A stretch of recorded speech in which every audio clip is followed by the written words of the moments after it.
The Old Man's Story. My name is Thomas, and I am 75 years old. I live in a small house near the hills. Every morning I sit by the window and watch the sun rise. The golden light makes me think of my younger days, the days when life was full of hope and dreams. When I was young, I loved a girl named Emily. She had bright eyes, soft brown hair, and a kind smile. Emily lived in the same village as me. I saw her every day at the market, by the river, or walking in the garden. She was always cheerful, and her laughter was like music to my ears. I liked Emily very much, but I was too shy to talk to her. I often watched her from a distance, hiding behind trees or standing far away. She loved flowers, especially roses. Every morning she went to the garden to pick fresh flowers. I would stand nearby, pretending to look at the sky or the river, but my eyes were always on her. One sunny afternoon I made a decision. I will talk to her, I told myself. I picked the most beautiful rose I could find in the garden. It was red and perfect, just like my feelings for her. My hands were shaking, but I walked to her house with the rose in my hand. When I arrived, I stopped at the gate. I saw Emily sitting under a tree with another boy. They were laughing and talking. The boy handed her a flower, and she smiled brightly. My heart sank, and the rose in my hand felt heavy. I wanted to turn around and leave, but I stood there for a moment, watching her happiness. I told myself, if she is happy, that is enough for me. I put the rose in my pocket and walked away. Now, as an old man, I think about that moment often. I smile and shake my head. Life doesn't always go the way we want, but it has its own path. We learn, we grow, and we move on. After that day, I kept my distance from Emily. I still saw her around the village, but I never spoke to her. It hurt to see her with someone else, but I told myself to be strong. I focused on my work and tried to forget my feelings. Time passed and life went on. Emily got married to the boy I saw that afternoon. They had a big wedding and everyone in the village was invited. I stayed home that day, sitting by the window and watching the clouds. My heart was heavy, but I wished her happiness. I began spending more time by the river. The sound of the water helped me think.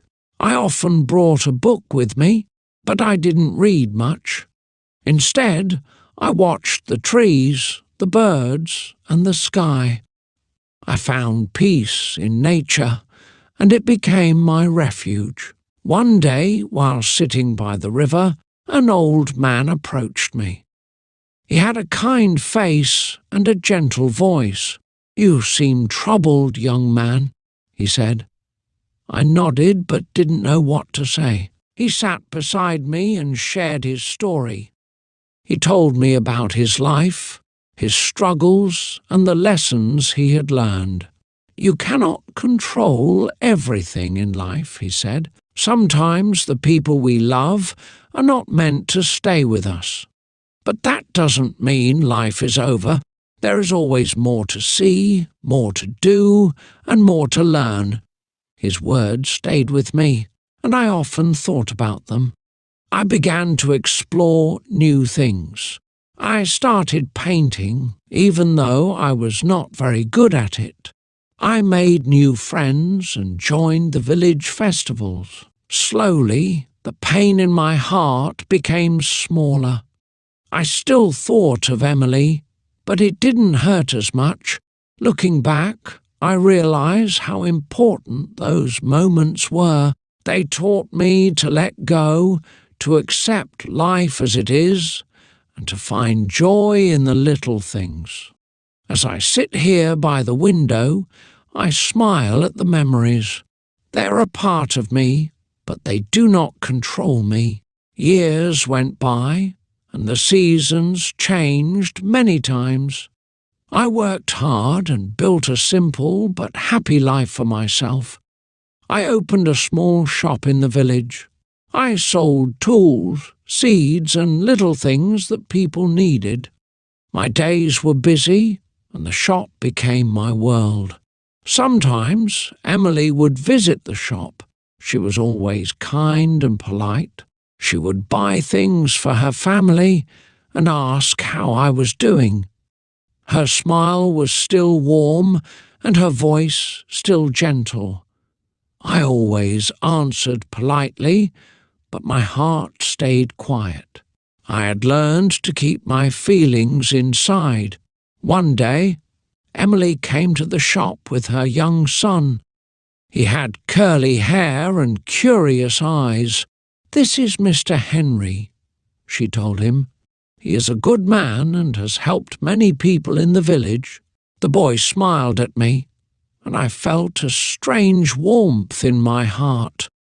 I realized that I could see her happiness without feeling pain. As the years passed, the village grew. New people moved in, and the streets became busier. My shop grew too. I hired a young boy to help me with the work. He reminded me of myself when I was younger, full of hope and energy. I taught him how to run the shop and how to treat people with kindness. One evening, as I closed the shop, I stood outside and watched the sunset. The sky was painted in colours of orange and pink. I thought about my younger days, about Emily, and about the life I had lived. I felt no anger or regret. Instead, I felt gratitude. Life had not given me what I wanted, but it had given me what I needed. Sometimes we think we know what will make us happy, but life has its own plans. It leads us through pain and joy, teaching us along the way. As I walked home that evening, I realized that my story was not about loss. It was about growth, learning, and finding peace. And now, as an old man, I sit by my window and watch the village. I see children playing, people laughing, and life moving forward. I smile, knowing that every moment, both good and bad, has shaped me into who I am today. As the years turned into decades, my life became quieter. The village changed, but my small shop remained the same. I grew older, and my hands, once strong, became slower. The boy who worked with me grew into a man and eventually opened his own shop. He would visit me often, bringing stories from the busy village. One cold winter evening, as I sat by the fire in my little house, I thought of Emily again. I had not seen her in many years. She had moved to another town with her family, and life had taken her on a different path. Her absence no longer hurt me, but her memory still lived in my heart, like an old song you never forget. One day, a stranger came into my shop. He was a young man, tall and confident. "Are you Mr. Henry?" he asked. I nodded, surprised. "My mother, Emily, used to speak about you.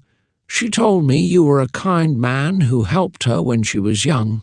His words brought a mix of emotions. "How is Emily?" I asked, my voice trembling slightly. He smiled and said, "She is well. She often talks about the old days in the village."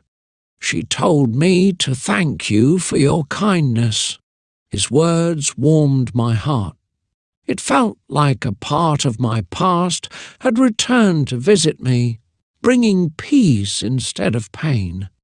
After he left, I sat in my shop, thinking about the journey of my life. Emily had moved on, and so had I. The memories of her, once sharp and painful, were now soft and comforting. They reminded me of a time when I had loved deeply and learned to let go. In the years that followed, I began to write my story. I wanted to leave behind a part of myself for others to read. I wrote about my youth, my dreams, and the lessons life had taught me. Writing became a way to reflect, to remember, and to find meaning in the years that had passed. Now, as I look at the pages I have written, I feel proud. My story is not just about love or loss. It is about finding peace, learning patience, and understanding that life is not always what we expect. And that is okay. One sunny morning, I decided to visit the hill where Emily and I used to meet. It had been many years since I had climbed it, and I wondered if it still looked the same. The air was crisp, and the birds sang as I walked up the familiar path. My steps were slower now, but my heart felt light. When I reached the top, the view took my breath away, just as it had when I was a young man. The trees swayed gently in the wind, and the village below looked small and peaceful. I sat on a large rock and closed my eyes, letting the memories wash over me. I could almost hear Emily's laughter and see her smile. As I sat there, a group of children ran past me, laughing and playing. They reminded me of myself and my friends when we were young and carefree. One little girl stopped and looked at me.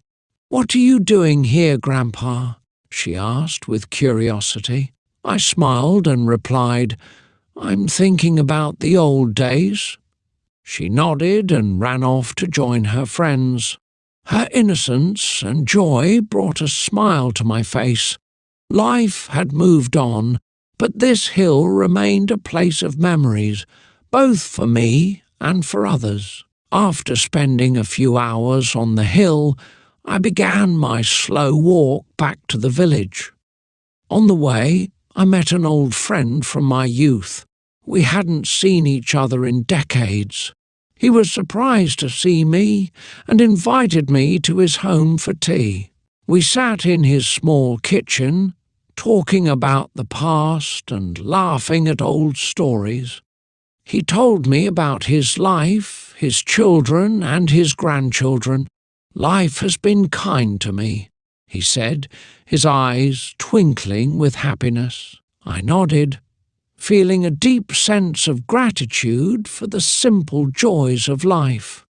It was a reminder that even though the years had taken much, they had also given me wisdom and peace. That evening, as I sat by my fireplace, I thought about the hill, the children, and my old friend. Life was a journey, full of unexpected turns and quiet moments of joy. I had learned to appreciate these moments, for they were what truly mattered. As the days passed, I found myself thinking more about Emily. Not in sadness, but with a quiet acceptance. I realized that life had unfolded exactly as it was meant to. Though Emily was not part of my later years, her memory remained a cherished part of my story. One evening, I sat by the fireplace with an old photo album. The pages were filled with faces of friends, family, and moments frozen in time. I stopped at a picture of Emily and me, standing by the river. We were young, smiling and full of dreams. I touched the photo gently and whispered, "Thank you, Emily, for being a part of my life." The fire crackled softly, and the room felt warm and peaceful. I thought about the paths I had taken, the people I had met, and the lessons I had learned. Each memory was a thread in the fabric of my life, and I was grateful for every single one of them.